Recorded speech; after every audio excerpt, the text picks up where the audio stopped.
800 বছর মুসলমান শাসন করার পরে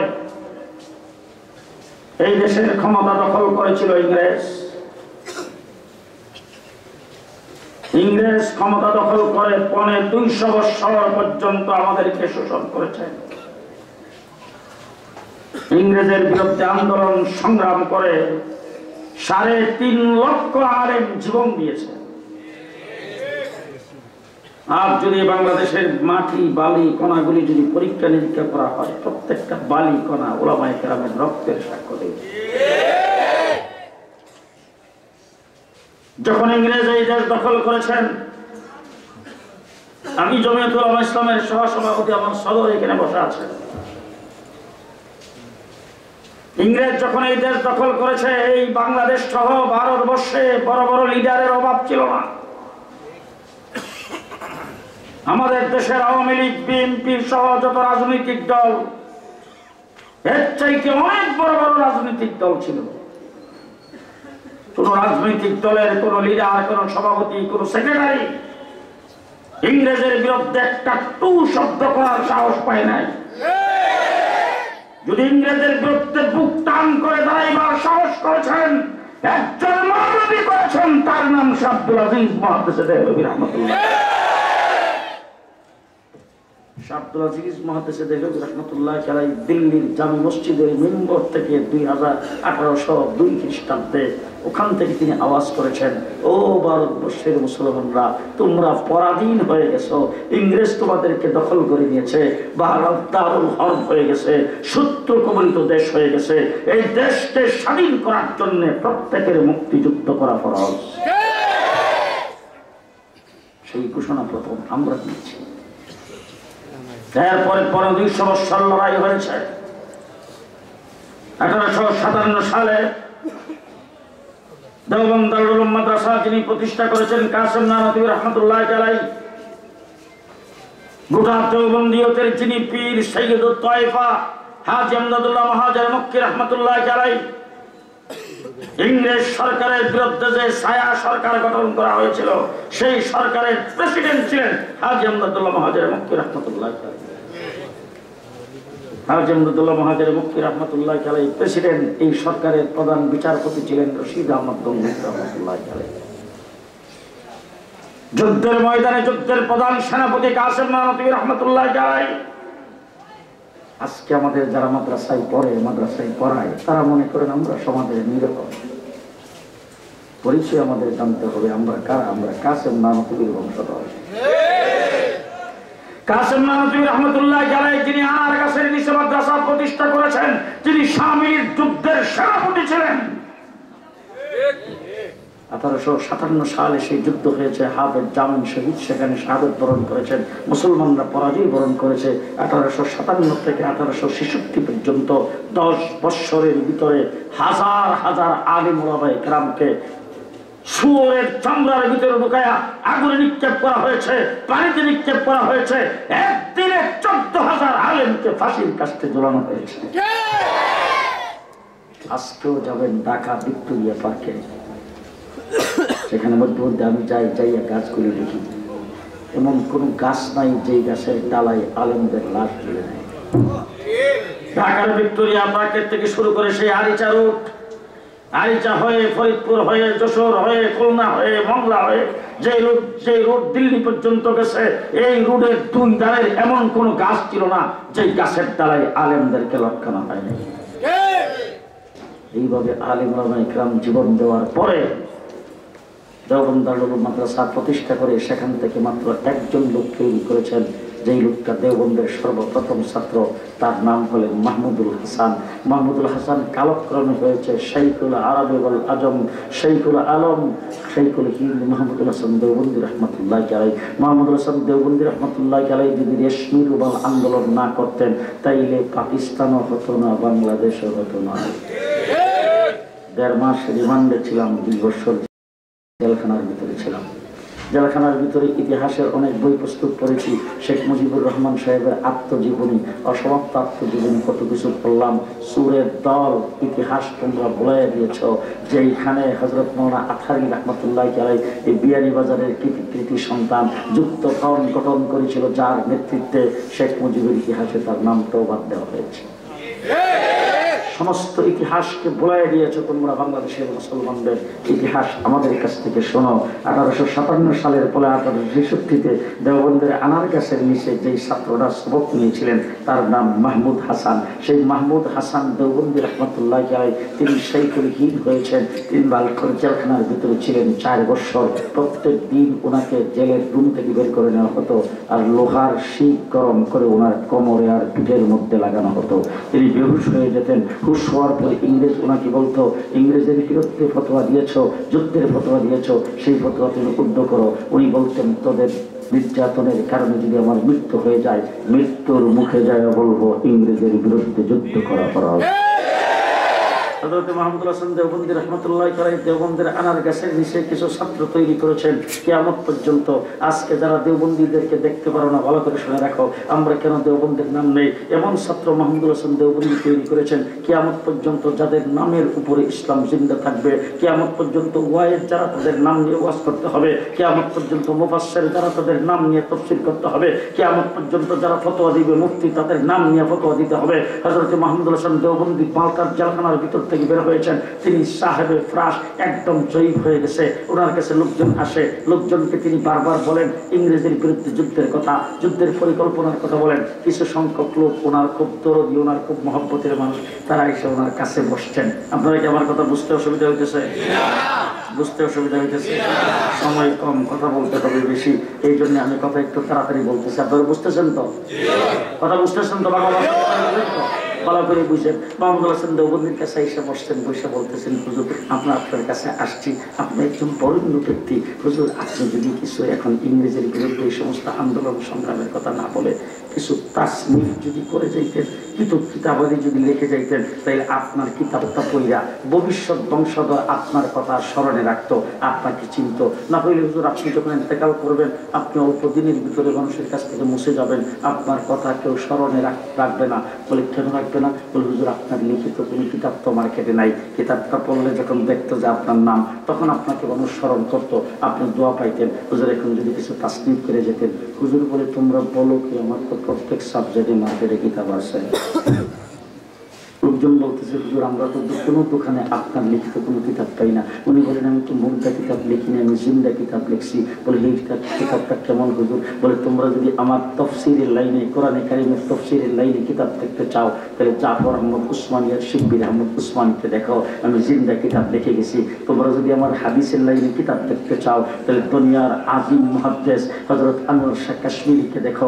তোমরা যদি আমার ইফতার লাইনে কিতাব দেখতে চাও, মুফতি কাফাইতুল্লাহকে দেখো। আর তোমরা যদি আমার যুদ্ধ জাহাজের লাইনে কিতাব দেখতে চাও, তাহলে উবাইদুল্লাহ সিন্দিকে দেখো। আর তোমরা যদি আমার সিয়াসি লাইনে কিতাব দেখতে চাও, কুতুবে আলম হুসাইন আহমদ মাদানীকে দেখো।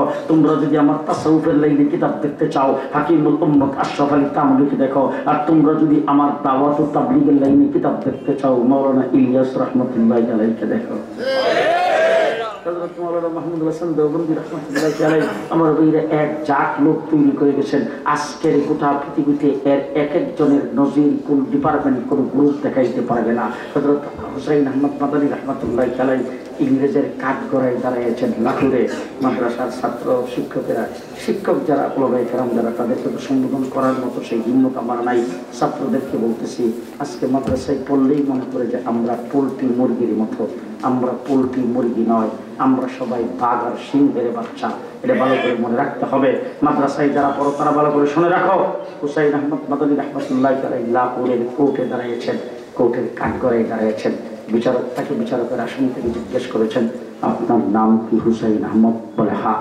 বলে আপনার বিরুদ্ধে অভিযোগ হলো আপনি নাকি ফতোয়া দিয়েছেন ইংরেজের মিলিটারিতে ভর্তি হওয়া মুসলমানদের জন্য হারাম।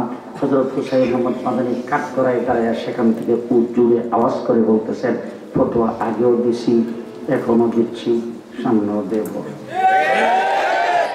যখন এই কথা বলছেন তখন মোহাম্মদ আলী জওহার তার পাশে ছিল। লাফ দিয়া পায়ে পরে ডাক দিয়ে বলছেন, হযরত ইয়ে আদালত হ্যাঁ, তোরা নরবি সে বাত করে, মুসলমান পর তোরা রহম করে। হযরত হুসাইন আহমদ মাদানী ধাক্কা দিয়ে মোহাম্মদের জওহারকে সরাইয়ে দিয়ে বলছেন, মোহাম্মদ আলী, আজকে ইংরেজের কাঠগড়ায় দাঁড়ায়া আমি যদি এই ফতোয়া পরিবর্তন করি, আল্লাহর নবীর দান শরীক করা দ্বীনের পরিবর্তন হবে। হাসরের ময়দানে যায় রাসূলের সামনে দাঁড়ানো যাবে না। যখন এরকম জোর গলায় কথা বলেছেন, বিচারকের আসন থেকে ডাক দিয়ে বলতেছেন, মাওলানা সাহেব, আপনি কোন জায়গার দাঁড়ায় কথা বলতেছেন? আপনি কি টের পান হুসাইন আহমদ মাদানী হাতলির নিচে ছিল কাফনের কাপড়, সেখান থেকে টান্ডা বের করে কাফনের কাপড় উপরের দিকে উত্তোলন করে ডাক দিয়ে বলছেন, এই ইংরেজের বাচ্চা, বিচারক ভালো করে শুনে রাখ, আমি তোর কাঠগড়ায় কাফনের কাপড় নিয়ে এসে দাঁড়াইছি। তার কারণ হলো তুই আমাকে শুনতে চড়াইতে পারো, ফাঁসির আদেশ দিতে পারো, যাবজ্জীবন কারাদণ্ড দিতে পারো, আমাকে যেন লাহোরের লোকজন দাফন করার জন্য কাফনের কাপড়ের প্রয়োজন নাই, 5 টাকা খরচ যেন না হয়, এই জন্য কাফনের কাপড় নিয়ে এখানে এসে দাঁড়াইছি। আমাকে যদি ফাঁসির মঞ্চে যাইতে হয়, ফাঁসির আদেশ দে, ফাঁসির মঞ্চে যাই করবো, ইংরেজের মিলিটারিতে ভর্তি হওয়া হারাম।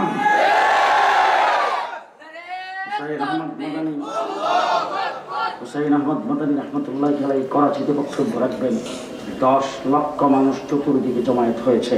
ইংরেজ 144 ধারা জারি করে দিয়েছেন, জারি করে মাইকে এলান করতেছে, আজকের সমাবেশ মুলতবি করা হলো। 144 ধারা জারি করা হয়েছে, যদি কোনো ব্যক্তি সমাবেশ চালাইতে চায়, যিনি আজকের সমাবেশের সভাপতিত্ব করবে আর যিনি পরিচালনা করবে, দুর্দলকে দেখা মাত্র গুলি।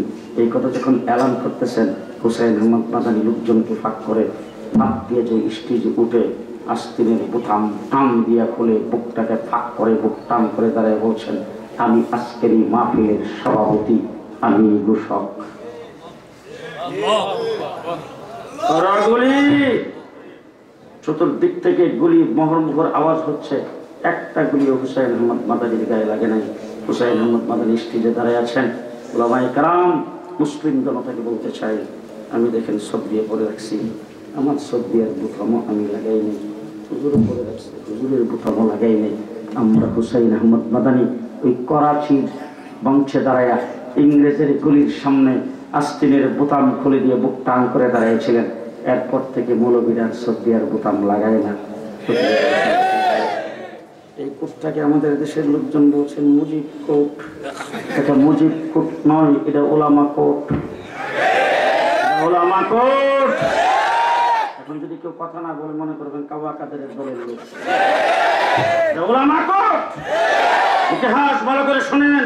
শামসুল হক ফরিদপুরি রহমতুল্লাহ আলাইহির দরবারে শেখ মুজিব বারবার আসা যাওয়া করতেন। একই জায়গায় দুজনের বাড়ি। শামসুল হক ফরিদপুরি শেখ মুজিবকে তুই তুই বলে জবান করতেন। তখন একবার গেছেন, যাইয়া তারপরে খুব সুন্দর পাঞ্জাবির উপরে 1900 দিয়ে পরে রাখছেন। শেখ মুজিব বলতেছে, হুজুর এই কুটটা আপনার খুব মানাইছে। সাথে সাথে শামসুল হক ফরিদপুরি নিজের গায়ের কুটটা খুইলা শেখ মুজিবরে পরায় বলছেন, দাঁড়া দেখি কারো এসে করে। উনি বলতেছেন, পরেও খুব মানাইছে। ওই কোট শেখ মুজিবকে পরাইয়া দিয়েছিলেন, এটা হলো ওলামা কোট। সেই কোটের বোতাম হুসাইন আহমদ মাদানী লাগাই নাই। যদি হুসাইন আহমদ মাদানী যুদ্ধ জাহাদ না করতেন, তাইলে দেশ স্বাধীন হতো না। আমি আপনাদের জিজ্ঞেস করতে চাই, 1947 সনে ইংরেজ বিদায় হওয়ার পরে দেশ যখন স্বাধীন হয়েছে, 2টা ভাগ হয়েছে। একটা হলো হিন্দুস্তান, আরেকটা হলো পাকিস্তান। আমরা বাংলা ভাষায় কথা বলি, আপনাদের পাশে আসাম বাংলা ভাষায় কথা বলে, আমার ব্রাহ্মণবাড়িয়ার পাশে ত্রিপুরা আগরতলা বাংলা ভাষায় কথা বলে, আমার কলিকাতা, আমার যশোর খুলনার পাশে কলিকাতা তারাও বাংলা ভাষায় কথা বলে। কিন্তু তারা হিন্দুস্তানে পড়েছেন, আমরা পড়েছি পাকিস্তানে, আমরা পূর্ব পাকিস্তান ছিলাম।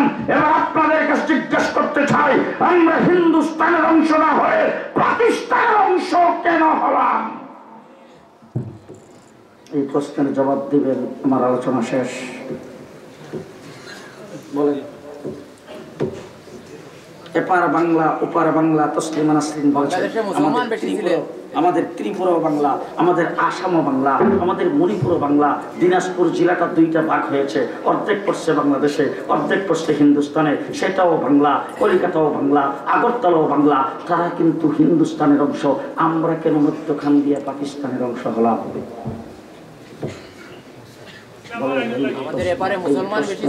প্রত্যেকটা মুসলমানের সন্তানের জানতে হবে। কেন ফেলাম বলে? কি জন্যে? আমাদের বাংলাদেশ মুসলিম অধ্যুষিত দেশ, আমরা মুসলমানের জন্য পাকিস্তানের অংশ হয়েছিলাম। কি জন্য? আমরা মুসলমান, কথা আসতে কয়ে, আমরা মুসলমান হওয়ার কারণে আমরা হিন্দুস্তানের অংশ হয় নাই, পাকিস্তানের অংশ হয়েছিলাম। ঠিক কিনা বলেন? পশ্চিম পাকিস্তানিরা যখন আমাদের উপর নির্যাতন করেছে, আমাদের সম্পদ লুণ্ঠন করেছে, আমাদের অধিকারের মধ্যে হস্তক্ষেপ করেছে, 7.5 কোটি বাঙালি অস্ত্র ধারণ করে পশ্চিম পাকিস্তানিদের বিরুদ্ধে যুদ্ধ করে, মুক্তিযুদ্ধ করে দেশ স্বাধীন করেছি। দেশ মুক্তিযুদ্ধ করে স্বাধীন হয়েছে কোন ব্যক্তি বা কোন দলের ক্রেডিট নয়, 7.5 কোটি বাঙালির ক্রেডিট। আমার এই কথার যদি কেউ জবাব না দেয়, সে কাউয়া কাদের চাল। একক কোন ব্যক্তির ক্রেডিট নয়, কোন দলের ক্রেডিট নয়, 7.5 কোটি বাঙালির ক্রেডিট। আমরা পূর্ব পাকিস্তান হয়েছি, পাকিস্তানের অংশ। এই জন্য মাত্র 9 মাস যুদ্ধ করে দেশ স্বাধীন। এবার জিজ্ঞেস করতে চাই, কাশ্মীর স্বাধীনতা যুদ্ধ করে 70 বছর পারসিনি স্বাধীন হইতে? আসাম আপনাদের পাশে স্বাধীনতা যুদ্ধ করতেছে 40 বছর, স্বাধীনতা অর্জন করতে পারে নাই। ত্রিপুরা 40 বছর যাবৎ যুদ্ধ করতেছে, মণিপুরা 40 বছর যাবৎ যুদ্ধ করতেছে, তারা স্বাধীন হতে পারে নাই। আমরা 9 মাসে স্বাধীন হয়েছি। আজকে মুক্তিযুদ্ধ যারা করেছ, তাদের চোখে আঙ্গুল দিয়ে বলতে চাই, যদি মুসলমান হিসাবে পাকিস্তান না হতাম, আমরাও স্বাধীনতা অর্জন করতে পারতাম না। হিন্দুস্তানের অংশ হতাম, 70 বছর লড়াই করে স্বাধীনতা অর্জন করতে পারতাম না। তাহলে আমাদের স্বাধীনতার মূল কারণ হলো আমরা মুসলমান। আঙ্গুল উঁচু করে বলতে হবে, আমরা মুসলমান। বলেন, আমরা মুসলমান, আমরা মুসলমান। এই জন্য আমরা স্বাধীন। ঠিক না বেঠিক? ঠিক না বেঠিক? এই দেশটা যখন স্বাধীন হয়েছে, তখন থেকে শুরু হয়েছে এই দেশ থেকে ইসলামকে মুছে ফেলার ষড়যন্ত্র। ইসলামকে মুছে ফেলার ষড়যন্ত্র শুরু হয়েছে, ষড়যন্ত্র চলেছে 54 বছর পর্যন্ত। বিভিন্ন ভাবে এই দেশ থেকে ইসলামকে মুছে ফেলার ষড়যন্ত্র শুরু হয়েছে। বিশেষ করে 2008 সাল থেকে শুরু করে আজকে লেডি প্রধানমন্ত্রী পরাজিত শক্তি বাংলাদেশ থেকে যারা বাইরে গিয়েছেন, তারা 17 বছর পর্যন্ত পদে পদে এই দেশকে ইসলাম শূন্য করার জন্য, এই দেশের মুসলমান শূন্য করার জন্য, এই দেশের ইসলামিক তাহাজিব তামাদ্দুনকে মুঠে ফেলার জন্য 17 বছর পর্যন্ত চেষ্টা করেছেন। আর্মিদের মধ্যে যে সমস্ত মুসলমান অফিসার ছিলেন ভারত বিরোধী, যে সমস্ত মুসলমান অফিসার ছিলেন মুসলিমদের বিরোধী, যে সমস্ত মুসলমান অফিসার ছিলেন নাস্তিকা মুরতাদদের বিরুদ্ধে, তাদেরকে এক রাত্রে পিলখানায় হত্যা করে দেওয়া হয়েছে। বাংলাদেশের ইসলামকে মুছে ফেলার জন্য আমরা নবীর ইজ্জত রক্ষার্থে শাপলা চত্বরে গিয়েছিলাম। আলেম ওলামায়ে কেরাম, আল্লাহর ওলিদের বুকের উপরে 1,54,000 গুলি চালানো হয়েছে। দেশ মুসলমানের দেশ, এই দেশ থেকে ইসলামকে মুছে ফেলার জন্য ভারত টার্গেট করে হাসিনাকে এখানে বসাইছিল। এই দেশ থেকে ইসলামকে মুছে ফেলার জন্য আমরা 17 বছর পর্যন্ত রক্ত দিয়েছি, নির্যাতিত হয়েছি। তবে আজকে বাংলাদেশের বড় বড় লিডারদেরকে বলতে চাই, তোমরাও নির্যাতিত হয়েছ, তোমাদের অনেকে গুম হয়েছে। বিএনপিকে বলবো, জামাতকে বলবো, তোমাদের অনেককে ফাঁসির কাস্টি ঝুলানো হয়েছে, অনেককে ক্রস ফায়ারে দেওয়া হয়েছে, অনেক নির্যাতিত তোমরা হয়েছ। হাজার হাজার মামলা তোমাদের বিরুদ্ধে হয়েছে, লক্ষ লক্ষ তোমাদের আসামি হয়েছে, হাজার হাজার কর্মী তোমাদের জেলখানার ভিতরে, হাজার হাজার পঙ্গু হয়েছে। কিন্তু বুকে হাত রেখে তোমরা বলো, তোমাদের 17 বছরের যত নির্যাতন সবগুলোকে একত্রিত করলে আমার শাপলা চত্বরে এক রাত্রে সমান হবে না। শাপলা চত্বরে যে রক্ত আমরা দিয়েছি, সেই রক্তের সমান তোমাদের 17 বছরের নির্যাতন হবে না। দেশের জন্য রক্ত দেওয়ার যখন প্রয়োজন হয়, তখন আমরাই দেই। যখন ইসলামের জন্য রক্ত দেওয়ার প্রয়োজন হয়, তখন আমরাই দেই, কারণ আমরা দেওবন্দি। আরো আসতে এবার আমাদের পরিচয় যদি আমি বলি, যদি মনে রাখতে পারেন, আমি আগামীতে যদি দাওয়াত দিতে চাই আমাকে, তাহলে আমি জিজ্ঞেস করবো যে সবার এই কথাটা মনে আছে কিনা। যদি বলে মনে আছে, তাহলে দাওয়াত রাখবো। মনে রাখতে পারবেন?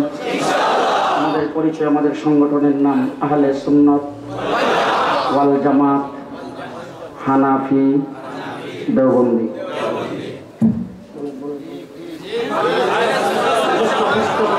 আহলে সুন্নাত হানাফি, দেওবন্দি, আহলে সুন্নাত ওয়াল জামাত, হানাফি, দেওবন্দি, আহলে সুন্নাত। আমরা আল্লাহর নবীর অনুসারী। আমার মাথার থেকে পায়ের পাতা পর্যন্ত রাসূলের সুন্নাত, আমার ঘরে রাসূলের সুন্নাত। আমি পীর দর্শী সুন্নি, আমি গ্রুপে আছি সুন্নি, আমি সুন্নি মাদ্রাসাকে মহব্বত করি। আমার পরিচয় হলো আহলে সুন্নাত, আমি নবীর অনুসারী। 2 নম্বর হলো নবীর দিন আল্লাহর কাছ থেকে পাইছেন। কার কাছ থেকে? আল্লাহর কাছ থেকে দিন পায়া তখন আমরা কি সেখানে উপস্থিত ছিলাম? উপস্থিত কে ছিল? সাহাবায়ে কেরাম। রাসূল সাল্লাল্লাহু আলাইহি ওয়াসাল্লাম দিন রাখছেন কার কাছে? আরো জোরে, আল-ইয়াওমা আকমালতু লাকুম দীনাকুম। আরাফার ময়দানে আয়াত নাযিল হয়েছে। মুহাম্মদুর রাসূলুল্লাহ সাল্লাল্লাহু আলাইহি ওয়াসাল্লাম সাহাবায়ে কেরামের সামনে এই আয়াত পড়ে শোনাচ্ছেন। শোনাইবার পরে সাহাবায়ে কেরাম খুশিতে বাক বাক। এই সময় রাসূল সাল্লাল্লাহু আলাইহি ওয়াসাল্লাম ডাক দিয়ে বলছেন, ফালিয়ুবাল্লিগুশ শাহিদু মিনকুমুল গায়বা। এই কমপ্লিট দিন আল্লাহ আমাকে দিয়েছে। সাহাবীরা, আমি সেই দিন তোমাদের কাছে দিলাম। দিনের কোনো কিছু গোপন করি নাই, সবকিছু তোমাদের কাছে রাখছি। সাহাবায়ে কেরাম সাক্ষ্য দিয়েছেন। রাসূল সাল্লাল্লাহু আলাইহি ওয়াসাল্লাম বলছেন, ফালিয়ুবাল্লিগুশ শাহিদু মিনকুমুল গায়বা। আজকে যারা এখানে উপস্থিত আছো, পরবর্তী যারা উপস্থিত নাই, তাদের কাছে দিন পৌঁছায় দেওয়ার দায়িত্ব তোমাদের। বাল্লিগু আন্নী ওয়ালাউ আয়া। তোমাদের মধ্য থেকে একটা আয়াত যদি এই দিনের কেউ জানে থাকে, এটাকে কেউ গোপন করবে না, পরবর্তী মানুষের কাছে পৌঁছায় দেবে। তার কারণ হলো কিয়ামত পর্যন্ত আল্লাহর কোন নবী পাঠাবে না। আমাকে যে দিন দিয়েছে, এই দিন কিয়ামত পর্যন্ত থাকবে, বাড়বেও না, কমবেও না। জিজ্ঞেস করতে চাই, আমার নবীর যুগে উজুর ফরজ ছিল 20টা। কয়টা? 4টা। এখন আছে কয়টা? রাসূলুল্লাহ সাল্লাল্লাহু আলাইহি ওয়াসাল্লামের সময় গোসলের ফরজ ছিল 32টা। এখন কয়টা? 3টা। রাসূলের সময় কয়টা ছিল? 3টা। ফজরের নামাজ রাসূলের সময় ছিল 4 রাকাত, এখনো 4 রাকাত। সুদ রাসূলের সময় হারাম ছিল, এখনো হারাম। মহিলাদের পর্দা রাসূলের সময় ফরজ ছিল, এখনো ফরজ। রাস্তার ডাইন পাশে দিয়ে হাঁটা রাসূলের সময় সুন্নাত, এখনো সুন্নাত। টিনের ঘর, ছাপরা ঘর, বাঁশের ঘর, যে কোনো ঘর যদি মসজিদ হয়, যাইতে হবে ডাইন পাও দিয়া। মসজিদ নববীতে ঢুকবেন, সেখানেও ডাইন পাও দিয়া। আল্লাহর ঘর বাইতুল্লাহতে ঢুকবেন, সেখানেও ডাইন পাও দিয়া। এসি মসজিদে ঢুকবেন, সেখানেও ডাইন পাও দিয়া। জমানার পরিবর্তন হবে, হালাতের পরিবর্তন হবে, নবীর সুন্নতের কোনো পরিবর্তন নাই। আছে পরিবর্তন? এই জন্য অনেক সময় বলি, আজকের থেকে 50-55 বছর আগে মক্তবে পড়ার সময় কারি সাহেব আমাদেরকে শিখাইতো, টাকটিতে যাওয়ার সময় সর্বপ্রথম বাম পাও দিয়া যাইতে হইবে। কোথায় যাওয়ার সময়? বাথরুমে। আরে টাকটি, আচ্ছা টাকটি কি ঘরের সঙ্গে অ্যাটাচ না? খালের পাড়ো, জঙ্গলে, বাঁশের ফাতা, কলা ফাতার বাগানো, চলার সব দুর্গন্ধ নাই তো? পোকামাকড় কথা কয় না? হ্যাঁ, ওখানে যাইবেন কোন ফাও? নবীর সুন্নাত কোন ফাও? কিছুদিন পরে টাকটি হয়ে গেছে টয়লেট, এরপরে হয়ে গেছে ল্যাট্রিন, এরপরে হয়েছে বাথরুম, বর্তমানে ওয়াশরুম। এখন ওয়াশরুম কি খালের ধারে? কোন জায়গায়? বেডের সঙ্গে অ্যাটাচ। 20x24 ফিটের রুমটারে বানাইছেন মাত্র 1.5 লাখ টাকা খরচ করে। ওয়াশরুমে 5 লাখ, জীবাণু মুক্ত সুগন্ধযুক্ত টাইলস। এবার ওয়াশরুমে যাইতে কোন পাও? আরো জোরে, আরো জোরে। জমানার পরিবর্তন হয়েছে, মানুষ ডিজিটাল হোক আর স্মার্ট হোক, বাথরুম টাকটি হয়েছে, ল্যাট্রিন হয়েছে, ওয়াশরুম হয়েছে, কিন্তু নবীর সুন্নতের কোনো পরিবর্তন।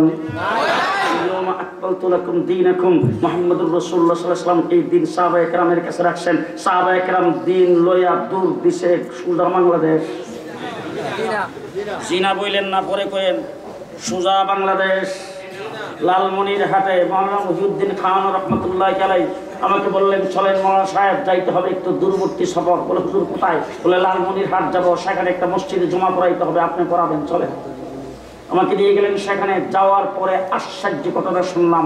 একটা দেওয়াল এরকম মোটা, দেওয়ালের কোনো ছাদ নাই, এতটুকু পর্যন্ত দেওয়ালটা, দেওয়ালের দরজা আছে, ভিতরে ঢুকলাম, সেখানে দেখি সুন্দর মিম্বর, সুন্দর মেহরাব। ওই মেহরাব আর মিম্বরের মধ্যে ওইটা মাটি কাটার পরে একটা পাহাড়ের মতো ছিল, সেই পাহাড়ের টিলা কাটার পরে এই মসজিদটা সেখানে বের হয়েছে।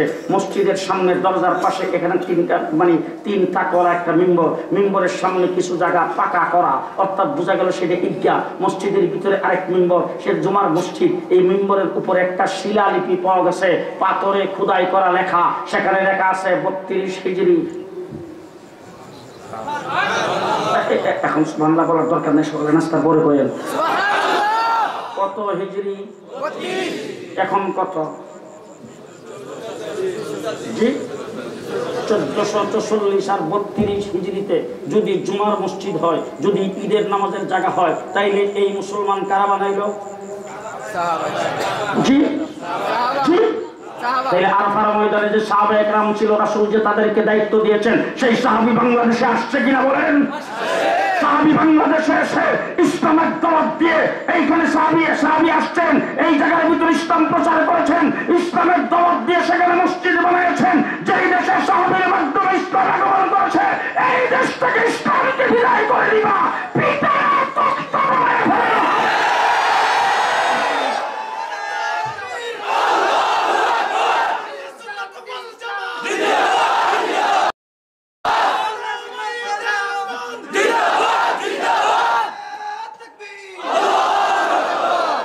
মুসলমান মুহাম্মদুর রাসূলুল্লাহ সাল্লাল্লাহু আলাইহি ওয়াসাল্লাম কমপ্লিট দ্বীন পাইছেন কার কাছ থেকে? আল্লাহর কাছ থেকে। দ্বীন পাওয়ার পরে রাসূল দিবেন কার কাছে? আহলে সুন্নাত ওয়াল জামাত, আহলে সুন্নাত ওয়াল জামাত, আহলে সুন্নাত রাসূলের অনুসারী, ওয়াল জামাত সাহাবায়ে কেরামের অনুসারী। মনে থাকবে তো? মনে থাকবে তো? 3 নম্বরে আসেন দ্বীনের, কুরআনে কারীমের ভিতরে দ্বীন, হাদিসের ভিতরে দ্বীন। এই দ্বীন উম্মতের জন্য মশলা মাসাইলগুলি বের করে, তালাকের মশলা, উযুর মশলা, গোসলের মশলা, তায়াম্মুমের মশলা, নামাজের মশলা, যাবতীয় মশলা মাসাইলগুলি বের করে কোরআন এবং হাদিস থেকে লিখিত হওয়া দরকার। উম্মত জাতি কিয়ামত পর্যন্ত দ্বীনের ব্যাপারে কোনো বাড়াবাড়ি করতে না পারে, দ্বীনের ভিতরে যাতে কেউ কোনো কিছু ঢুকাইতে না পারে, দ্বীন থেকে যাতে কেউ কোনো কিছু বের করতে না পারে, লিখে তারপরে মুখ বন্ধ করা দরকার। এই জন্য আল্লাহ তাবারক ওয়া তাআলা সাহাবায়ে কেরামের যুগে তাবিঈনদের কাতারে একজন ব্যক্তিকে প্রথমে জন্ম দিয়েছেন, তার নাম ইমামে আজম আবু হানিফা রাহমাতুল্লাহি আলাইহি। ইমামে আজম আবু হানিফা কুফাতে জন্মগ্রহণ করেছেন। ইতিহাস ভালো করে তালাশ করে দেখেন, আমার রাসূল বলেছেন, আনা মাদিনাতুল ইলমি আলিয়ু বাবুহা, আমি হইলাম ইলমের শহর, আলী হইল সেই ইলমের দরজা। আমি আপনাদের জিজ্ঞেস করতে চাই, আমার রাসূল যখন ইন্তেকাল করেছেন, উম্মতের দায়িত্ব সর্বপ্রথম নিয়েছেন হযরত আবু বকর সিদ্দিক, আমিরুল মুমিনিন, খলিফাতুল মুসলিমিন হয়েছেন। তিনি রাষ্ট্র চালাইছেন কোথা থেকে? ঢাকা। কোন জায়গায়? মদিনা। ইমামতি করছেন বাইতুল মুকাররম। কোন জায়গায়?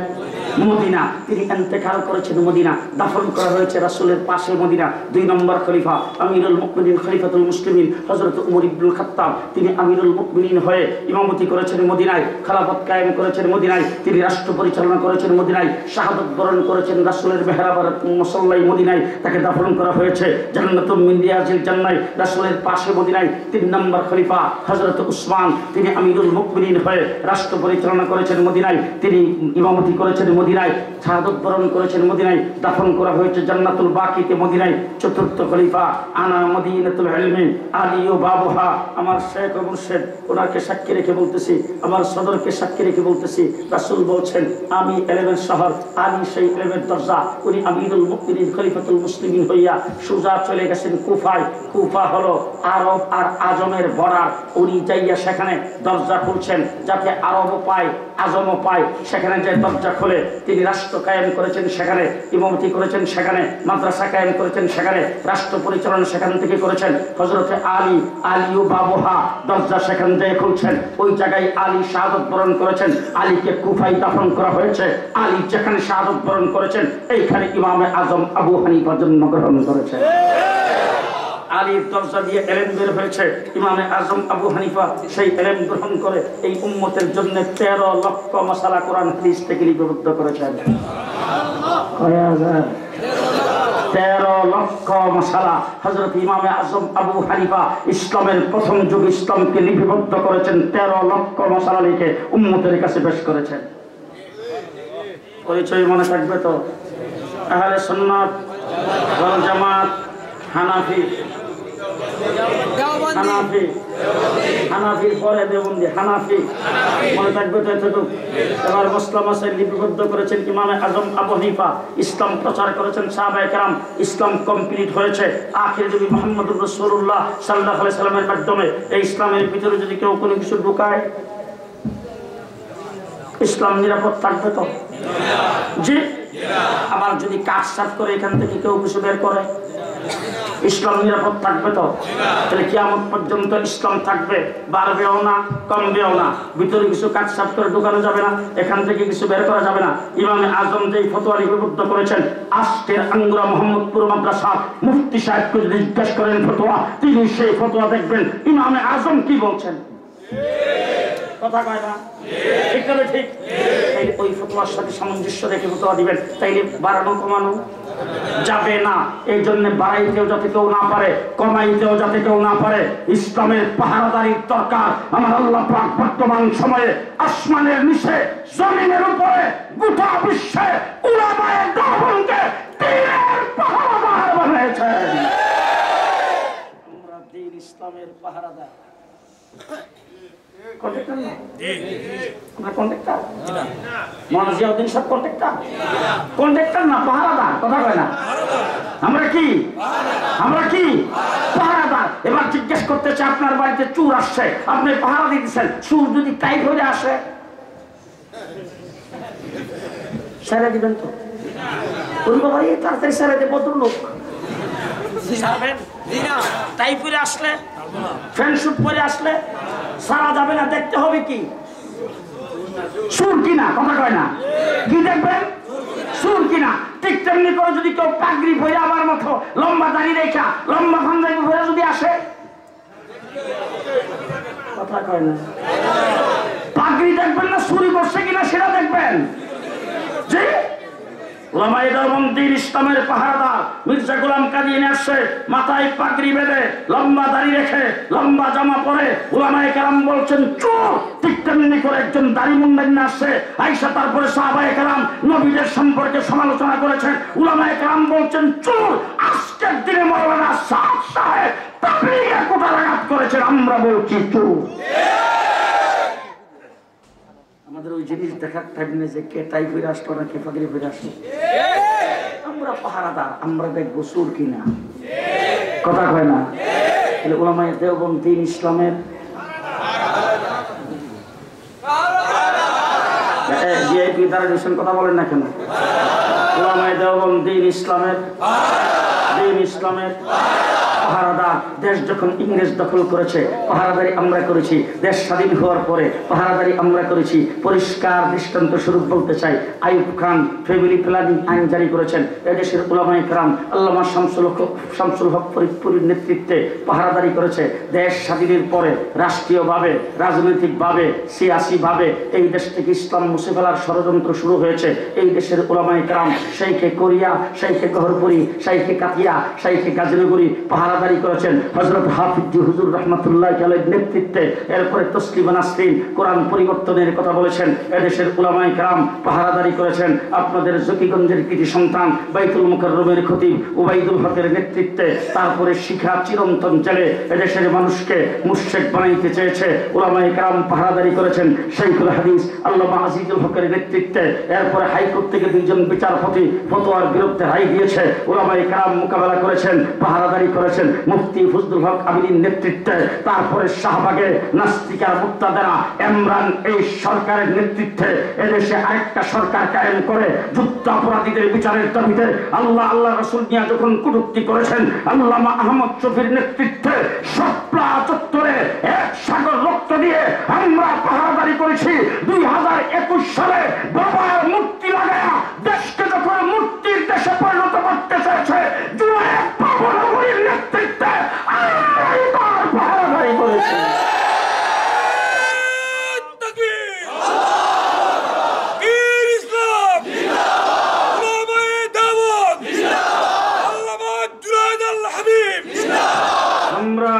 ইসলামের পাহারাদার। আজকে আমার সদর আল্লামা জিয়াউদ্দিন সাহেবকে সামনে রেখে বলে যাচ্ছি, 7 বৎসর হাফিজজি হুজুরের সাথে ছিলাম, হাফিজজির দরবারে 7 বৎসর ছিলাম। শাইখুল হাদিস আল্লামা আজিজুল হক, মৌলানা উবাইদুল হক রহমতুল্লাহ আলাইহি, মৌলানা মুহিউদ্দিন খান, শামসুদ্দিন কাসিমি, মুফতি ফজলুল হক আমিনী, তাদের সাথে 33 বৎসর ছিলাম। তারপরে আল্লামা আহমদ শফি, আমার শেখ মসজিদ, জুনায়েদ বাবনগরী, নূর হোসেন কাসিমি, তাদের সাথে ছিলাম। আজকে জিয়াউদ্দিন সাহেবের সাথে আছি। পরিষ্কার ভাষায় বলতে চাই, বাংলাদেশে ইসলাম নিয়ে কোন কটূক্তি করবে, ভারত থেকে মোদি বাংলাদেশের ইসলামকে মুছে ফেলতে চাবে, তোমাদের কি শক্তি আছে সেইটা দেখার টাইম আমাদের নাই। পরিষ্কার ভাষায় বলতে চাই, ইসলামের উপর আঘাত করবা, কাউকে ছেড়ে দেওয়া হবে না।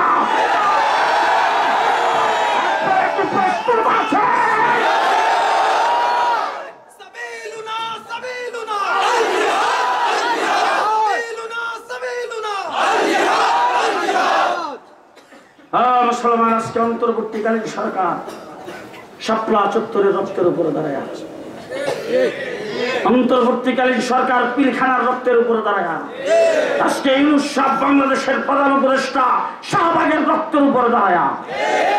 সেই রক্ত দিয়েছে আমরা 2021 সালে ছাত্র জনতা মাঠে নামছেন, তাদের বুককে যাচারা করেছেন। কওমি মাদ্রাসার ছাত্র সেই রক্ত দেখে সবাই রাস্তায় নেমেছেন। 84 জন কওমি মাদ্রাসার ছাত্র জীবন দিয়েছে। এবার আপনাদের কাছ থেকে একটা জিনিস জানতে চাই, সর্বপ্রথম বাংলা হয়েছে সোনার বাংলা। শেখ মুজিবুর রহমান সাহেবের সোনার বাংলায় 1974-এ একজনে ভূমি করছে, আরেকজনে খাইছে। এরপরে বাংলা হলো সবুজ বাংলা, তারপরে বাংলা হলো নতুন বাংলা। তারপরে রেডি প্রধানমন্ত্রী এসে ঘোষণা দিয়েছেন আধুনিক বাংলাদেশ। তারপর হয়েছে মডার্ন বাংলাদেশ, এরপরে হয়েছে ডিজিটাল বাংলাদেশ। তারপরে তিনি পদ্মা সেতু উদ্বোধন করার সময় বলছেন স্মার্ট বাংলাদেশ। সব বাংলা দেখা শেষ। আজকে যারা এখানে হাজির হয়েছেন, বাংলাদেশের সর্বশেষ প্রান্তে এসে যদি আপনাদের জন্মের পরে আপনাদের ডান কানে যদি আজান হয়ে থাকে, বাম কানে যদি একামত হয়ে থাকে, রাষ্ট্রে বাংলাদেশের সামনে নির্বাচন হবে, দেশের সরকার গঠন হবে, দেশের পরিবর্তন হবে, আমি আপনাদের সামনে একটা আওয়াজ দিতে চাই, সব বাংলা দেখা শেষ। এবারে বাংলাদেশ হবে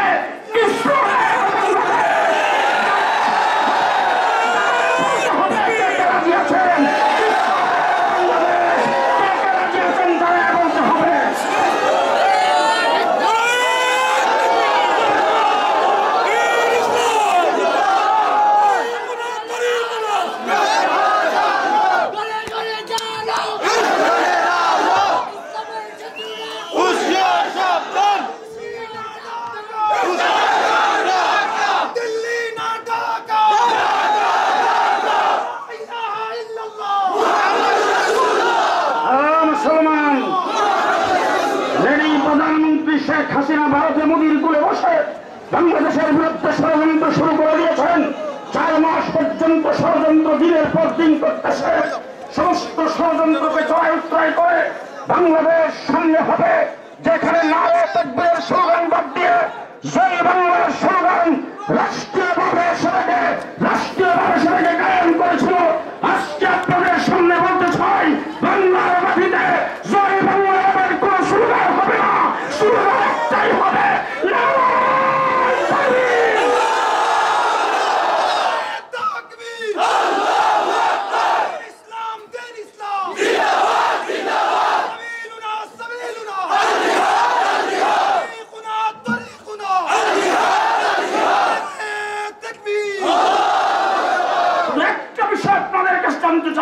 হযরত মাওলানা জিয়াউদ্দিন সাহেবের কাছে জিয়াউদ্দিন সাহেবের সাথে আপনারা আসেন কিনা?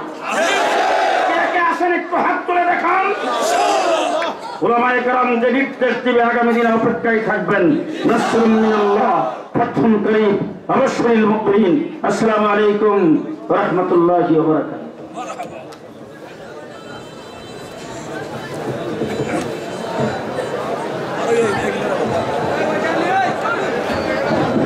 সম্মানিত হাজির,